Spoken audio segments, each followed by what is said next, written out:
Donnie, his sister, Rachel O'Kane, and 3 friends went camping at the Murray River Bushland Reserve, about a half-mile north of Braun Road in Echuca, Victoria, for the weekend. It was Donnie's first camping trip to Echuca. He usually resided with his father in Ballarat. The group was having a typical trip until August 31st, 2012. According to Rachel, when night fell, Donnie suddenly became distrustful and feared that 2 of those 3 friends wanted to harm him. The following day, September 1st, Donnie was his usual self until night fell again.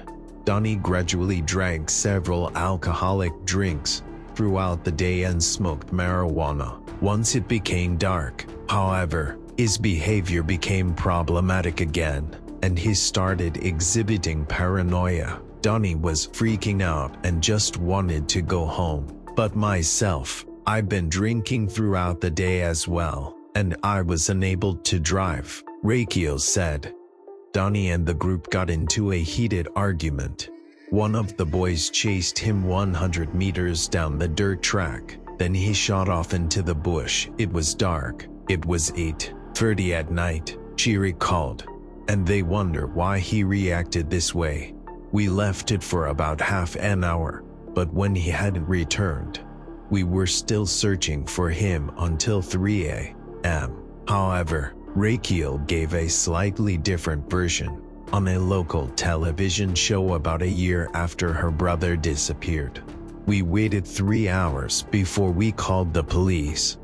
We were hoping that basically he would calm down. He needed to just time to himself, and he would return to the campsite. And 3 hours later, when he hadn't returned, I started getting very worried, and that's when we called the local police.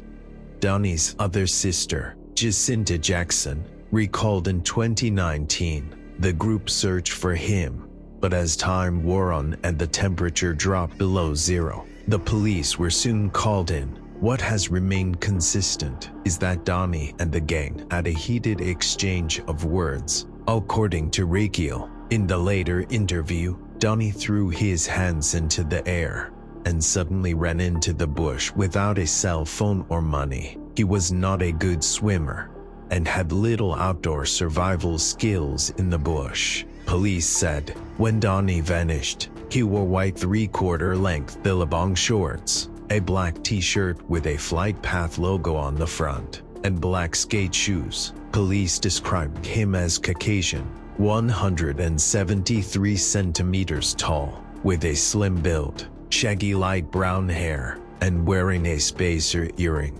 Quinlan, 2012. Subsequent days saw a massive search for Donnie. Local police, a search and rescue team, and Australian SES volunteers conducted grid searches in and around the campsite and on the banks of the Murray River. Police theorized Donnie likely fell into the river due to intoxication. Such crews conducted daily boat and vehicle patrols along the Murray River and surrounding areas. They also joined their NSW counterparts to strengthen the search and regularly contacted Donnie's family. Unfortunately, they never found any sign of Donnie. When Donnie never showed up for the birth of his other sister's baby 3 days after he vanished, his family believed something terrible had happened to him because he would not have missed it. On September 3, 2012, the police received information from a resident who believed she had given Donnie breakfast on Sunday morning the day before. The older woman said a teenage boy matching Donald's description spoke to her around 10:30 a.m. at her farm, 6 miles from the campsite. He said he had spent the night in the bush. However, temperatures dipped dramatically that night, and Donnie was not wearing appropriate clothing. The boy also told the woman that he intended to travel to Bendigo. Police believed the new information credible and widened their search to include the Bendigo region. If this was Donnie, he was heading toward his home in Ballarat. Donnie's family searched for him and even spoke to a psychic who contacted them through Facebook. That person said the missing teen may be 100 meters off either Pyramid or Tennyson roads, which both lead into Bendigo. We're going to go check out these streets and the back roads of Bendigo, Rachel said. We've been to train stations, truck stops, servos, bus stops, milk bars. We've even been to pubs, just in case any truckies have seen him, she said. In November 2012, a Lake Baga man, Brad, told the Courier he was backing his car out of his driveway when he encountered the boy he believed to be Donnie. Brad said the boy was hanging around his street and approached his vehicle at about 9:30 a.m. on Thursday, November 1st, 2012. Oliver, 2012. He stuck his head in my window and asked for $5. Brad said, usually I would have just said no, but he looked too young to be out walking the streets, so I gave him $20. Brad asked the boy if he needed a ride somewhere, but he only mumbled a response. I didn't think too much of it, but when I got home, I saw the photos of Donnie and I knew I had spoken to the same kid. I'm 99% sure it was him.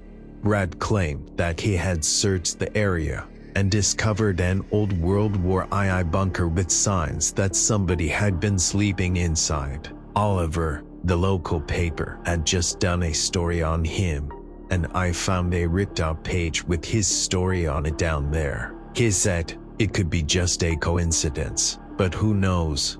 Brad allegedly spoke to another boy, who he presumed was homeless or had run away. That boy told him he saw another boy matching Donnie's description on November 5th, 2012.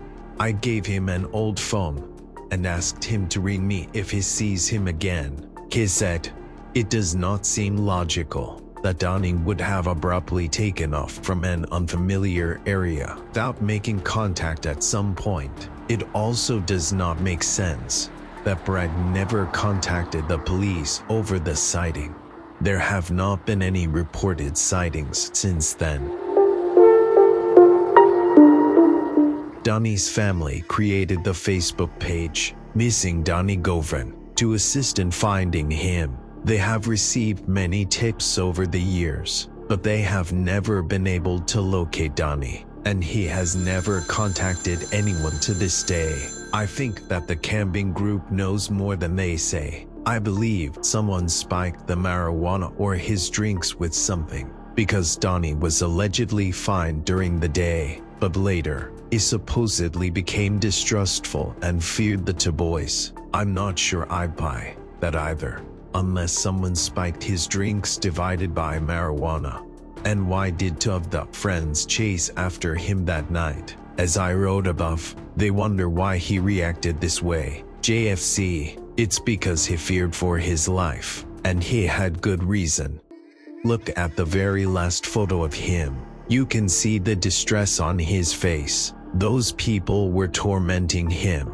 Does that group want us to believe none of them had cell phones? When his sister knew Donnie wanted to go home, why didn't he use one of their phones to call his father or someone else? They probably refused. You know damn well those young kids had phones. If that was him, the older woman fed, he may have been headed toward his home in Ballarat. So, what happened to him after that? One source said the police confirmed this sighting but not the second one.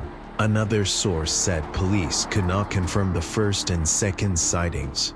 I find Brad's story bizarre. Why did this man worry so much about a boy he never knew?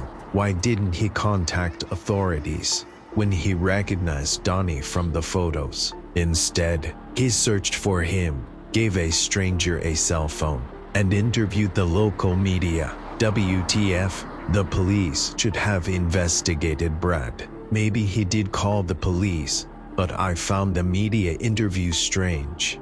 Lake Baga is opposite to the first sighting. Surely, after he vanished about 85 miles northwest of the campsite and over 100 miles from Bendigo. It does not make sense that if Donnie was trying to get to Ballarat, he didn't ask the woman for a phone call to call his father. Did he honestly plan to walk or hitch a ride? Well, I think that's what happened. The wrong person picked him up, offering to take him to Bendigo. Maybe he planned to call his father from there. Donnie's case is definitely mind-boggling.